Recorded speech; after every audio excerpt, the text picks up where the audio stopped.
Привет, дорогие друзья! Хорошие новости. У нас теперь есть группа ВКонтакте, где удобно общаться и обсуждать сборку следующей модели. Так что обязательно подписывайтесь и присоединяйтесь. Как мы и договаривались в прошлый раз, сегодня речь про МиГ-29 СМТ, многофункциональный истребитель 4-го поколения. Скажу сразу, что про историю базового МиГ-29 мы поговорим как-нибудь отдельно, машина того более чем заслуживает, а в качестве точки отсчета для сегодняшней истории возьмем 1991 год, момент распада СССР. В Советском Союзе и еще 12 других странах уже летает около 1200 одноместных МиГов-29 и еще около 200 спарок МиГ-29УБ. Самой ходовой одноместной модификацией является, если говорить микояновским языком, тип 9-13. Самолет простой и очень надежный, с великолепной маневренностью и тяговооруженностью, но с ярко выраженной проблемой всего семейства МиГ-29 – малой дальностью полета. Еще после первых испытаний новой машине давали обидные прозвища «самолет завоевания господства над аэродромом» или просто «истребитель керосина». И действительно, двухдвигательная схема, традиционно немалые габариты и вес оборудования, но и главным образом нарочито простые и дешевые технологические решения, почти без использования композитов, с большим количеством клепанных соединений. Все это приводило к тому, что небольшой, в принципе, и легкий по классификации истребитель получился не таким уж маленьким, хотя да, прочным и неприхотливым, с прорывной аэродинамикой, без вопросов, но все-таки размеры его были приличные, особенно если сравнивать с тем же F-16, например, и, главное, с небольшими внутренними объемами, которые можно было бы использовать для размещения топлива. При этом высокие требования к маневренности и тяговооруженности, естественно, никто не отменял. Простой пример – хитрая система верхних воздухозаборников для защиты от попадания посторонних предметов в двигатели.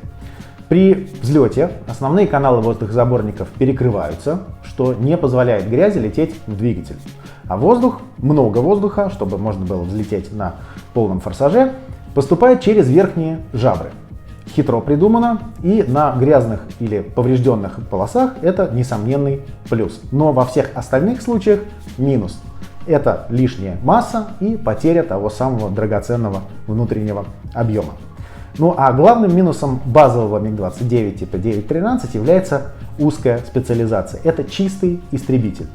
Да, весьма грозный, особенно в ближнем бою, благодаря нашлемной системе целеуказания и лучшим на тот момент ракетам малой дальности Р-73, но с небольшой боевой нагрузкой и с 7 точками подвески.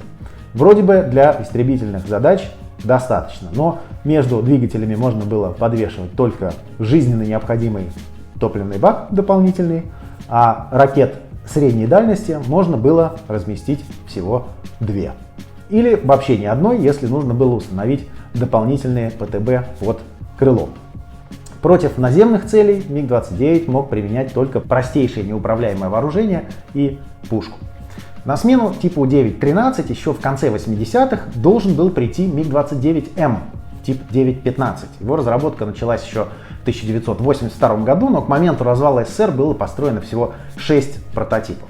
Причина проста. Несмотря на внешнюю схожесть с обычным МиГом-29, это совершенно другой самолет, с другим планером, из других материалов, с другими технологиями производства, с улучшенной аэродинамикой, со сниженной заметностью, с 1,5 раза большим внутренним запасом топлива, с хорошей дальностью полета изначально, с новой кабиной, с другой системой управления, современной электродистанционной вместо традиционной механической. То есть это еще и статическая неустойчивость, это повышенная маневренность. Это и значительно повышало безопасность полета, то есть делало не такими критичными ошибки в пилотировании и позволяло эффективно воевать летчикам не только высшей квалификации. С другим радиолокатором, который при вдвое меньшей массе лучше работал и по воздуху, и мог полноценно использоваться для атаки наземных и надводных целей, с 9 точками подвески, с новым главным калибром ракеты средней дальности РВВ-АЕ, с активной радиолокационной головкой самонаведения, которая позволяла реализовать принцип «пустил-забыл», то есть предполагалась и новая тактика боя, с усовершенствованными двигателями, которые давали больше тяги при меньшем расходе и, наконец-то, избавились от фирменной копоти. Кстати, любопытно, что изначально никаких требований к дымности в техническом задании просто не было, а ведь это довольно неприятный демаскирующий фактор для небольшого истребителя. Словом, МиГ-29М это было, по сути, глубокое переосмысление проекта, такая масштабная работа над ошибками, если хотите. И, собственно, срочная модернизация всего парка советских МиГ-29 стала настоящей необходимостью, причем уже в 1986 году, так рано, да, потому что именно в это время был раскрыт агент ЦРУ, инженер по радиоэлектронному оборудованию Адольф Толкачев, этот, как он себя называл, диссидент в сердце, оказывается, еще с 1979 года передавал США совершенно секретные сведения о системах вооружения и истребителя МиГ-29 и новейшего перехватчика МиГ-31. Заработал 2 с лишним миллиона долларов, 800 тысяч рублей, успел потратить их только на дачу и «Жигули», и в итоге диссидент в сердце и получил статья «Измена Родине» и расстрел. Итак, МиГ-29М до серии добраться не успел, как и палубный МиГ-29К, который создавался на его базе. Но задел по М-ке даром не пропал.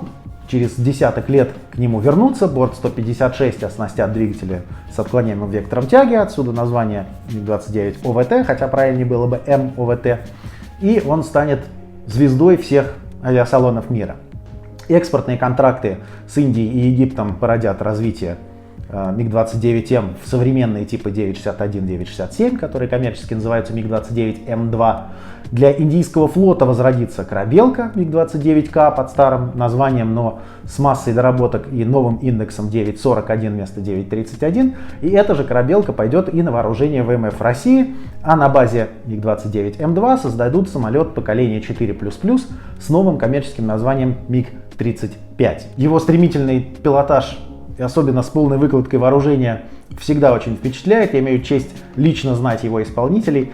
Шеф-пилота МиГа Героя России Михаила Беляева и летчика-испытателя в прошлом одного из стрижей Дмитрия Селиванова. Поэтому, пользуясь случаем, передаю им огромный привет. Я надеюсь, что модели самых новых версий МиГа-29 в скором времени появятся, и к этой ветви мы еще вернемся. Ну а сейчас назад в удручающую реальность 1991 года. Выпуск новых МиГов для ВВС России остановлен.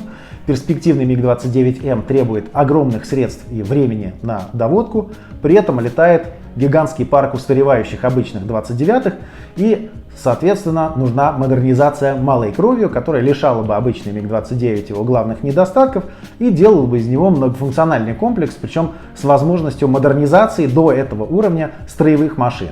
И, конечно, с сохранностью их главных достоинств относительно низкой цены, неприхотливости и высоких качеств истребителя ближнего боя. Начали как раз после вот этого шпионского скандала с системы вооружения. Версия МиГ-29С или 913С получила доработанный радар с возможностью одновременного обстрела двух целей и возможностью подвески той самой новой ракеты средней дальности РВВ-АЕ. Число точек подвесок не изменилось, но они стали универсальными, то есть тех же РВВ-АЕ можно было подвесить до 6 штук. И, соответственно, с 3 до 4 тонн увеличилась боевая нагрузка. Именно в варианте МиГ-29С были выпущены последние 16 машин, предназначавшихся для наших ВВС, а дальше военные сконцентрировались на развитии тяжелого истребителя Су-27, а тема МиГ-29 продолжилась исключительно с прицелом на внешние рынки. И тут же крупный успех. Контракт с Малайзией на поставку 16 одноместных истребителей и 2 спарок. Причем контракт предполагал поэтапную доработку машин, а за основу взяли первую серийную версию 912, на которой еще не было даже встроенной системы радиоэлектронного противодействия. Специально для Малайзии самолеты оснастили зарубежными системами связи и навигации, ну а также системой дозаправки топливом в полете. Не очень эстетично ее вот так пристроили, зато она реально помогала в борьбе с малой дальностью МиГа. Следующий шаг — это доработки для атаки наземных целей и надводных целей. Так появился самолет МиГ-29СМ, тип 913СМ, который может применять высокоточное оружие класса воздух-поверхность с телевизионным наведением. Это ракеты Х-29Т и бомбы КАБ-500КР. Ключевой момент — такое оружие не требует сопровождения после пуска. То есть это тот же самый принцип «пустил-забыл». Ничего особенно нового от самолета не требовалось. Для захвата цели достаточно было, по сути, выбрать картинку от головки самонаведения на любом экране. И как раз подошел единственный в кабине МиГ-29 экран индикатора прямого видения, а все остальное боеприпас делал сам. Самолет сразу же после пуска мог уходить и возвращаться на аэродром базирования. Ну и, наконец, МиГ-29 СМТ. Самая серьезная модернизация исходного 29-го. На самом деле, это коммерческое название объединяет несколько типов. 9.17, 18 и 19. Давайте разбираться. В первую очередь занялись давно назревшей коренной переделкой кабины. Нужны были многофункциональные дисплеи и электронная архитектура, основанная на единой шине данных. Это радикально повысило эффективность действий летчика, потому что количество различных индикаторов, сигнализаторов, тумблеров и прочих всяких переключателей снизилось практически вдвое при значительно возросшем функционале. Причем сделано это было не только в угоду каким-то иностранным заказчикам. Да? Дело в том, что на примере чеченских компаний наши военные постепенно убеждались, что специализированные ударные самолеты Су-17, М4 и МиГ-27К особенно списали в утиль преждевременно под надуманными предлогами вроде того, что, мол, однодвигательные самолеты боевые ненадежные или вообще истребительно-бомбардировочная авиация нам не нужна. Так вот, все больше начали ВВС России мечтать возродить эту истребительно-бомбардировочную авиацию. И, конечно, с финансированием военные не спешили, но не без интереса наблюдали за тем, как МиГ-29 превращается во многофункциональный боевой комплекс. Быстрый, точный и мощный. Радиолокатор Н019МП Топаз — это, в принципе, небольшая модернизация обычного радара МиГ-29, в который просто добавили режим картографирования местности. И сегодня его уже, конечно, не назовешь современным, но для 1998 года, когда в воздух поднялись первые прототипы МиГ-29 СМТ, вполне нормально. Главное, что он позволил использовать ракеты воздух-поверхность не только с телевизионным, но и с радиолокационным наведением, пусть и не по самым мелким целям. И важно, что такая небольшая модернизация была быстрой и незатратной, а в перспективе можно было довольно легко заменить РЛС на более современную, благодаря этой модульной архитектуре новой. На МиГ-29 СМТ прописались новые блоки связи, навигации и тактического обмена информацией. А самым радикальным, конечно, отличием от всех предыдущих модернизаций стал здоровенный горб, естественно, тут же ставший объектом для шуток. Теперь горбатый! Я сказал горбатый! Зато этот горб, состоящий из двух накладных топливных баков общей емкостью более 2000 литров, увеличил запас топлива на целых 40%. В таком виде в самом конце 90-х годов истребитель готовили к серийному производству, и эталон для серийных машин получил бортовой номер 917, что намекало на новый тип 917. Но в таком виде машина в серию не пошла. Радикальное такое повышение дальности давалось не бесплатно. И не зря против накладных топливных баков с самого начала выступал один из отцов МиГ-29, академик Ростислав Аполосович Беляков, потому что выверенная аэродинамика базовой машины явно подсела, и наложились еще и эксплуатационные ограничения. Например, нельзя было пользоваться воздушным тормозом. Он просто перекрывался обтекателем заднего бака. То есть вышла явно не самая удачная модификация, и ставка на нее себя не оправдала.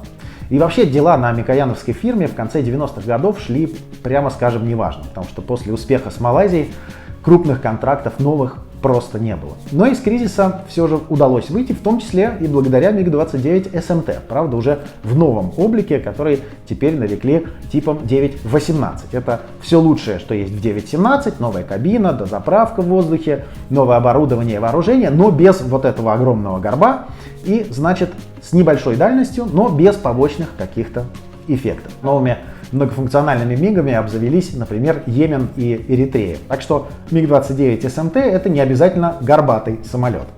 Но все же Йемен с Эритреей были скорее исключением, и прибавка дальности МиГов была остро необходима. И в итоге появился компромиссный вариант с накладным баком, но уже вменяемого размера и с доработанным центральным подвесным баком. Запас топлива увеличился, конечно, не на 40%, а примерно на четверть, зато и побочных эффектов минимум. Бортовой комплекс еще раз обновили, но радиолокатор оставили прежним, опять же в угоду низкой цене.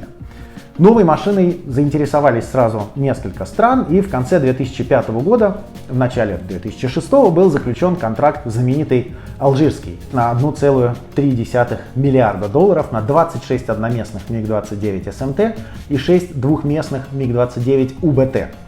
Ну, знаменитым этот контракт стал, конечно, своим скандальным финалом. Всего через год после поставки первых 15 машин заказчик их вернул. И в качестве официальной причины отказа в прессе фигурировали некие контрафактные блоки оборудования. На деле же это были просто блоки подержанные, бывшие в употреблении. Причем алжирская сторона не могла этого не знать, потому что они принимали самолеты, и половина всей этой партии была уже принята. Так что это был скорее не причина, а повод. А реальной причиной видится внутренние разногласия на самом деле в руководстве Алжира, которое сначала захотело очень быстро и сразу легкие многофункциональные МиГи, а потом уже предпочло просто тяжелые Су-30 МКА.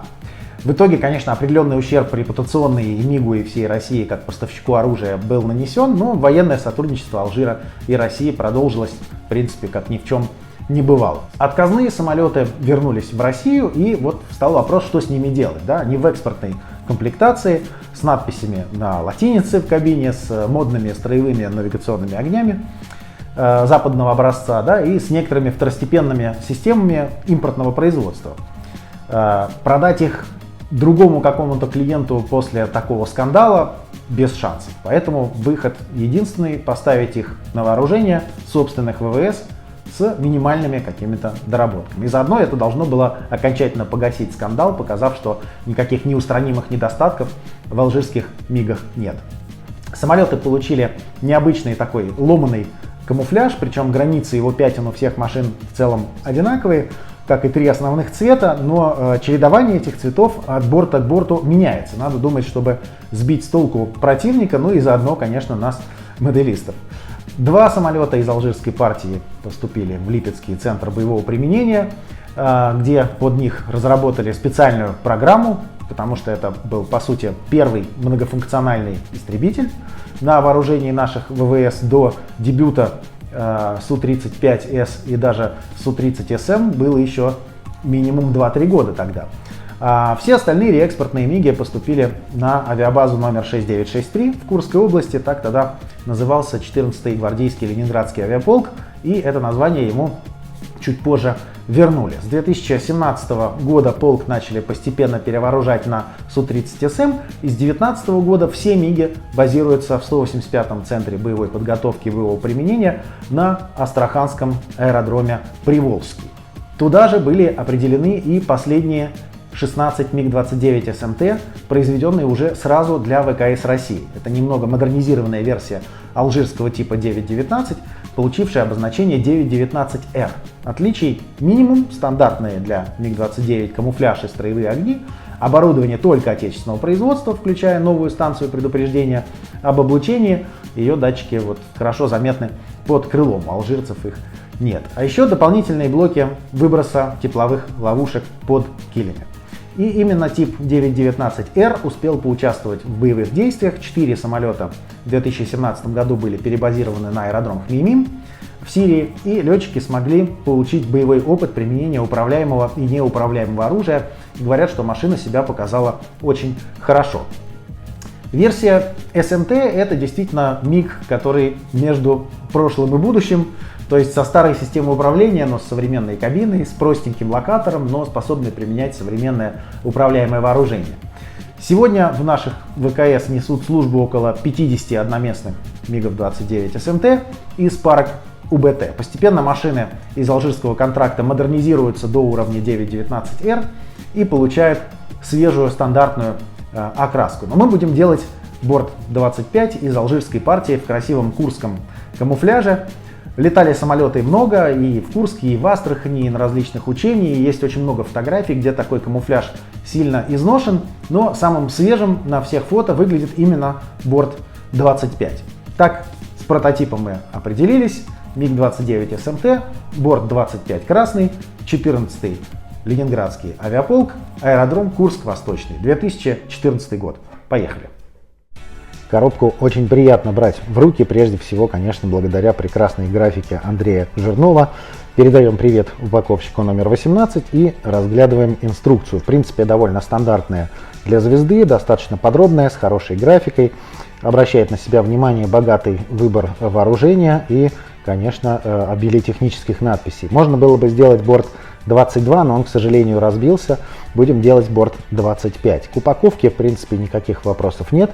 Все отдельно и очень приятно упаковано. И декаль действительно очень тоненькая и хорошо пропечатанная. Что касается расшивки, она, в принципе, достаточно приятная.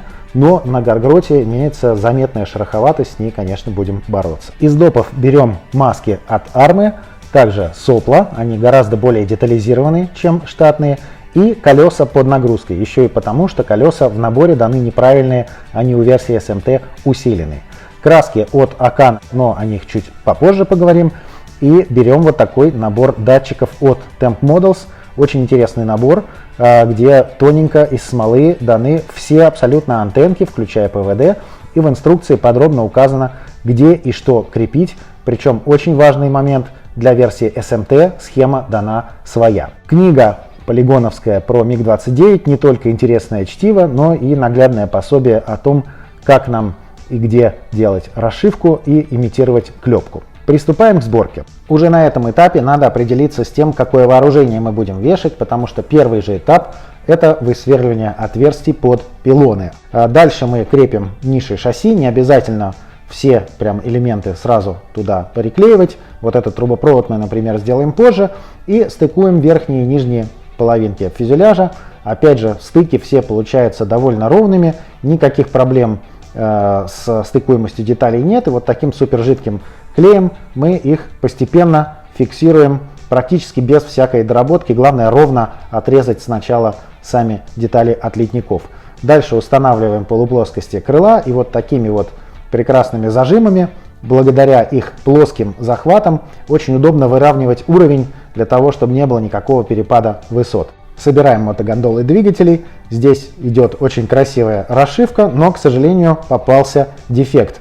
На кромке воздухозаборника, одной из самых острых, есть вот такой непролитый участок. Ремонтируем его при помощи тоненького листового пластика, потом доработаем и ничего не будет заметно. Опять же, вот на таких крупных деталях очень хорошо видно, что стыкуемость у набора классная. Но кое-где, к сожалению, потребуется нам немножко шпаклевки. Вот, например, вот этот стык мотогондол, видно, что здесь немножечко впалая вот эта вот линия стыка двух панелей длинная, придется выводить. Красим интерьер светло-серой краской и будем мы его делать с применением штатной декали без всяких допов, потому что кабина у нас будет закрыта.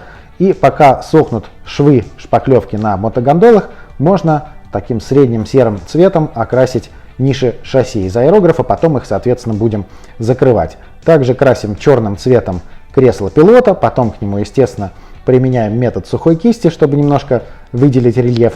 И дальше важный момент, не забываем вложить грузик в носовой обтекатель. Я беру вот такой вот небольшой саморезик и при помощи пластилина такого специального блютак его там креплю. Дополнительную массу можно еще вот в эти щели сюда просунуть. Крепим кили, не забываем, что они не строго параллельны у МиГ-29, в отличие от Су-27. Есть небольшой угол развала и крепим их при помощи тоже сверхтекучего, но чуть менее сверхтекучего клея. Он не так быстро сохнет, зато лучше немножко заполняет пустоты. Дальше докрашиваем экраны вместо страшного какого-то синего цвета, пусть будет просто обычный черный, и собираем интерьер. В принципе, вполне прилично для этого масштаба, для закрытой кабины у нас выглядит кабина.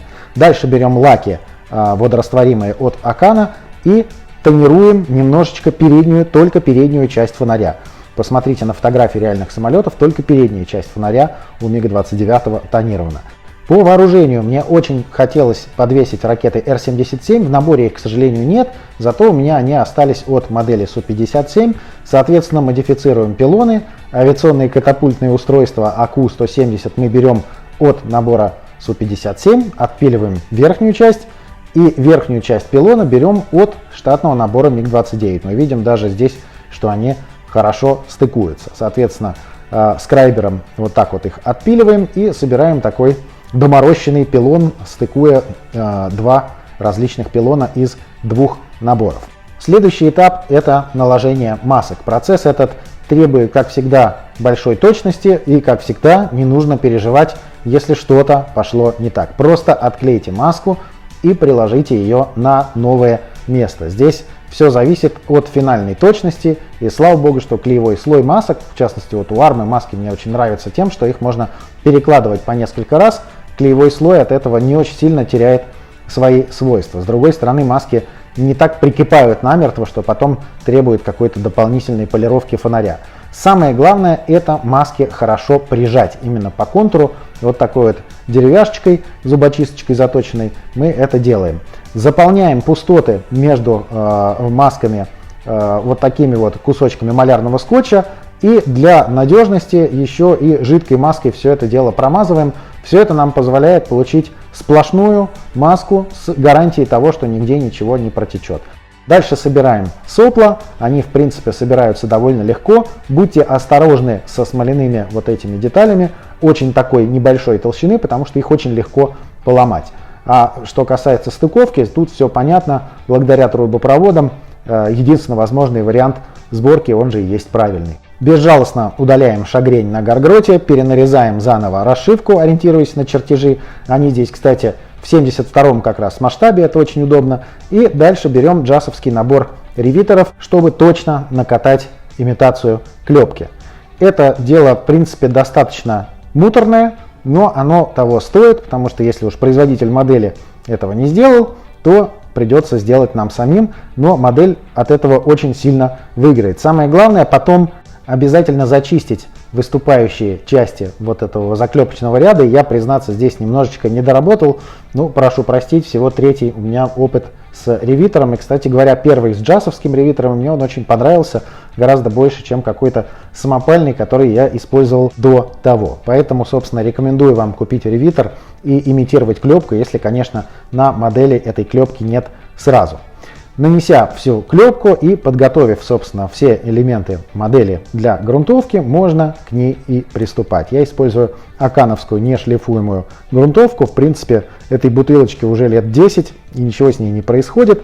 И дальше, после того, как мы все загрунтуем, можно приступать к окраске. Сначала лучше, конечно, красить самые мелкие детали, вооружение, сопла вот таким вот металликом можно красить. Ну, а затем уже можно потихонечку приступать к нанесению пришейдинга сначала. Напомню, что пришейдинг — это по сути искусственные тени, и нужно быть, конечно, осторожным, чтобы не переборщить, потому что, да, чем более бывалый борт, тем стыки панелей у него выразительнее. И именно эти стыки панелей пришейдинг и призван подчеркнуть. С другой стороны, если посмотреть опять же на фотографии и видео, прям совсем ярым таким, как у многих моделистов, пришейдинг не бывает в реальности никогда. Здесь нужно все-таки стараться придерживаться каких-то границ и быть осторожным в том, чтобы его потом немножечко приглушить. Специальным зеленым цветом закрашиваем колесные диски и приступаем к самому главному, к схеме окраски. Схема в инструкции дана неправильная для 25-го борта, не то чередование цветов. Пришлось изучить сотни фотографий, схем в интернете, искать какие-то референсы красок. Я даже связывался с Александром Аканихиным, основателем фирмы Акан. И в итоге вот именно эта схема, которая сейчас на ваших экранах, она наиболее точно соответствует 25-му борту. Но мне кажется, что и в ней есть небольшой недостаток. Вот эти вот пятна не светло-серого цвета, а среднего. Сам выбор красок я основывал прежде всего на вот этой картинке, тоже отрытой в интернете, автору спасибо. А сами цвета я решил посмотреть живьем в разных условиях освещенности. Сначала 6 было претендентов, потом 2 выбыли, и вот именно эти цвета, которые на вашем экране, я вам и рекомендую использовать для сборки MiG-29 SMT. Наносим основной цвет, опять же лучше тренироваться на какой-нибудь скрытой детали, вроде подвесного топливного бака, и тренируемся на нем убирать вот этот пришейдинг до нужной степени прозрачности. Дальше переходим к самому самолету, окрашиваем его практически весь в несколько слоев. Для этого красочку разбавляем жиденько-жиденько, и у нас получается очень удобный контроль над тем, сколько пришейдинга нам нужно оставить. Второй цвет при нанесении кажется практически точно таким же, даже трудно понять, наносится ли он вообще. Но когда мы начинаем потихонечку отклеивать малярный скотч, мы видим, что контраст на самом деле довольно значительный. Как с этим справиться? Можно менять пропорцию цветов, то есть размешивать краски, а можно просто сверху задуть небольшим количеством основного цвета, цвет второй. Здесь я это делаю чисто для примера, а внизу вам даю рекомендацию. 1/3 более темного цвета и 2/3 светлого основного цвета, и тогда у вас получится нужный оттенок. Третий цвет мешать ни с чем не нужно, он в принципе прекрасно себе соответствует. Такой серо-зеленый цвет, который очень в зависимости от освещения кажется то очень серым, то очень зеленым. Но на самом деле в этом и специфика МиГ-29 SMT. Кстати говоря, не забывайте обновлять иногда пришейдинг, потому что он может совсем теряться за несколькими слоями краски разного цвета. Вот здесь мы как раз обновили его в носовой части. И опять же мы делаем борт из сравнительно свежих, то есть пришейдинг у нас еле-еле должен быть заметен. Дальше используем металлики и при помощи вот таких простых масок имитируем носки на стабилизаторе. Это тоже такие маленькие вроде бы черты, но которые придают модели реализма. Я вам советую просто обращать больше внимания на фотографии реальных бортов. В инструкции такие вещи не всегда проскакивают. Центральный подвесной топливный бак можно установить, стоечки шасси мы тоже поставили. И дальше приступаем к смоляным деталям из набора Temp Models. Первым делом, конечно же, берем ПВД. Очень тоненькая деталька, очень я боялся ее сломать. Как выяснилось позже, не зря. Но здесь для начала мы ее подгоняем. Опять же, поскольку смоляные детали к пластику крепятся при помощи суперклея, подгонка должна быть идеальная, времени на коррекцию у вас немного. И обращайте внимание, конечно же, на то, как именно этот ПВД должен быть установлен, куда он должен смотреть. Он должен стоять очень ровно. Стыки заполняем вот такой вот жидкой шпаклевкой, очень удобно она потом обрабатывается. Дальше окрашиваем радиопрозрачные панели, лючки и конус РЛС, и именно после этого кадра я, к сожалению, обломал ПВД от Temp Models, пришлось его восстанавливать. А вообще набор антеннок очень понравился, получилось, мне кажется, здорово, они все становятся на свое место, гораздо масштабнее и тоньше, чем штатные, выглядит здорово. Декали я вам советую вырезать именно так, для того, чтобы можно было сохранить остатки и было видно, от какой они модели. Здесь мы будем использовать остатки от бегемотовской декали для К50 и К52. Оттуда мы возьмем звезды, потому что они по размеру лучше, чем стандартные. Для приварки декалей традиционно используем две жидкости. Сначала маркфитом мы просто смачиваем место, куда декаль будет установлена, потом ее устанавливаем, промакиваем лишнюю влагу и сверху маркфит стронгом уже привариваем окончательно. Опять же, смотрите не только в инструкцию, но и на фотографии. Вот этого номера, например, на подвесном топливном баке в инструкции нет. Только на этом этапе сборки и окраски я понял, что вот эти дополнительные блоки инфракрасных ловушек я ставить не буду, потому что они практически не применялись на алжирских машинах, они применялись только на машинах 919R, поэтому я их безжалостно удалил, места вот здесь зачистил и все это дело дозакрасил. Еще один неприятный сюрприз: в декалях, оказывается, нет полного набора строевых огней. Не хватает двух, поэтому, собственно, решил их просто накрасить вот так вот через трафареты, сначала желтой краской, а потом и черной краской, закрыв кусочек желтой краски. В итоге получилось на самом деле совсем неплохо. Разницы между декалью и вот таким вот самопальным накрашиванием никто и не различит.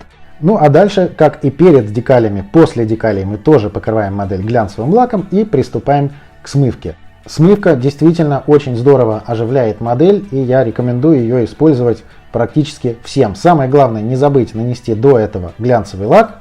Смывку нанести лучше тоненькими, небольшими, аккуратными движениями, стараясь попадать только в стыки, не особенно пачкая модель.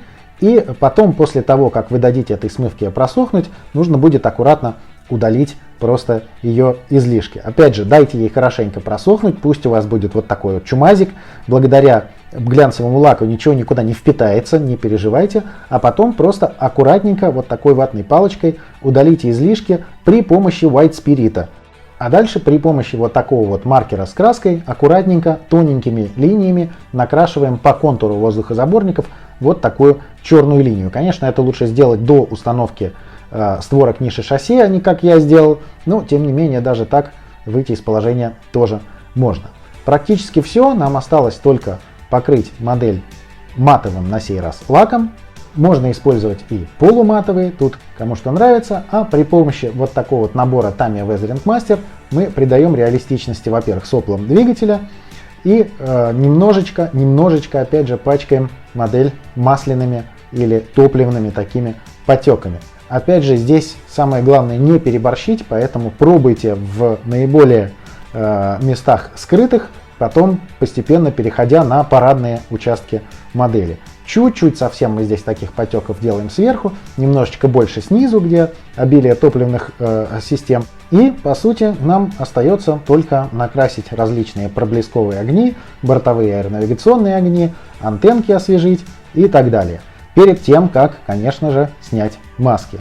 Остро заточенной зубочисткой мы поддеваем маску и снимаем ее дальше пинцетом тоненьким, опять же, естественно, не задевая за прозрачную часть фонаря.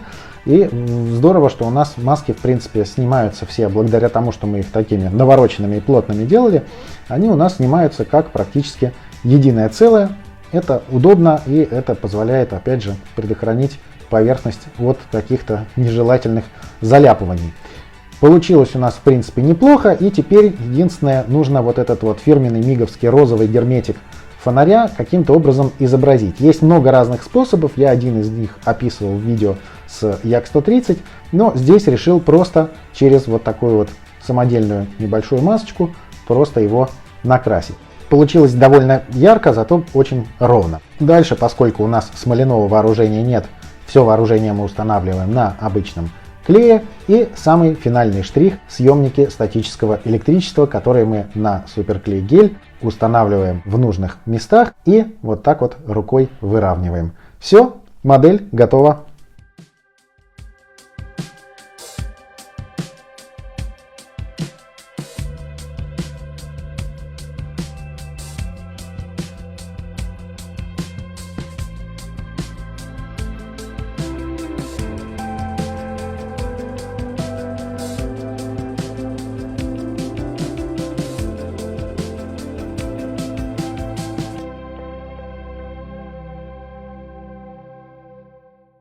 Вот такая получилась история и такая получилась модель. Живьем МиГ-29 СМТ можно увидеть на различных учениях, слетах, самый доступный из которых, конечно же, традиционный ежегодный парад над Красной площадью. В следующий раз мы вернемся к винтокрылам и будем собирать самый узнаваемый и, наверное, самый харизматичный вертолет в мире. Это, конечно же, Ми-24, причем это будет пушечная версия Ми-24П. Подписывайтесь на канал, вступайте в группу ВКонтакте и до новых встреч. Счастливо!